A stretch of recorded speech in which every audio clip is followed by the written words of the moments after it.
एक नेक दिल इंसान बाजार से गुजर रहा था। अचानक उसकी नजर एक कोने में बैठी एक छोटी सी बच्ची पर पड़ी, जो फटे पुराने कपड़ों में लिपटी हुई थी, अकेली और बेसहारा। उसके चेहरे पर डर, भूख और गम साफ नजर आ रहा था और उसकी आंखों से लगातार आंसू बह रहे थे। वो नेक इंसान उसके पास गया और नरम आवाज में पूछा, बेटी तुम क्यों रो रही हो? बच्ची ने सिसकते हुए जवाब दिया, मेरे मम्मी पापा अब इस दुनिया में नहीं है, मैं अकेली हूँ, कोई पूछने वाला नहीं है, खाने को कुछ नहीं है और पहनने के लिए भी कपड़े नहीं है। ये सुनकर उस आदमी का दिल भर आया, उसकी आंखों में भी आंसू आ गए। उसने तुरंत अपनी चादर उतारकर बच्ची को ओढ़ा दी, उसे ढाढ़स बंधाया और पास के होटल से ताजा खाना मंगवाकर उसे खिलाया। फिर उसने अपने दोस्तों को बुलाया और कहा, ये बच्ची सिर्फ किसी एक की नहीं, अब हम सबकी जिम्मेदारी है, ये अल्लाह की अमानत है। पास ही एक बुजुर्ग यह सब देख रहे थे। वो आगे बढ़े, उस इंसान के कंधे पर हाथ रखा और प्यार से बोले, बेटा याद रखो, जो इंसान किसी यतीम अनाथ बच्चे के सिर पर प्यार से हाथ रखता है, अल्लाह उससे बहुत खुश होता है और कयामत के दिन उसे जन्नत के करीब कर देता है। अब उस बच्ची की आंखों में आंसुओं की जगह मुस्कान थी।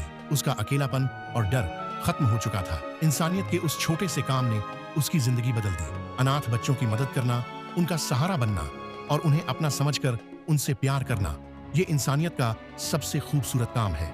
ये न सिर्फ दिलों को जोड़ता है, बल्कि खुदा की रहमत भी लाता है।